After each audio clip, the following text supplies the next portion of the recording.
Have you ever visited a place so magical, only for the experience to completely stop when you walk into the restroom? That's exactly what was happening at the Maryland Zoo. I'm Damian Wilmer, Senior Business Development Manager for the East Coast at XLERATOR Dryer, and I help facilities turn everyday restrooms into branded, sustainable experiences. Because your guest experience shouldn't end at the restroom.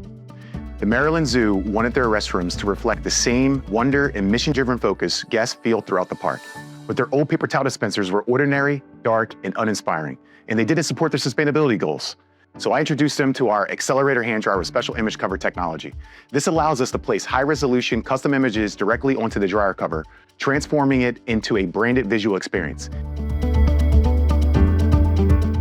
Even better, our hand dryers reduce carbon footprint by up to 94% versus paper towels. Now, instead of waste and clutter, their restrooms reinforce their mission, their brand, and their commitment to the environment. The result? A restroom that continues the zoo's story while supporting sustainability. Here's the takeaway. Branding isn't just signage, it's every interaction. And with no minimum order, whether you have one restroom or hundreds, you can turn an everyday necessity into a powerful branding and sustainability statement. If you'd like to see what your brand could look like on one of our dryers, please reach out. Don't forget to follow for more ways to elevate your facility experience.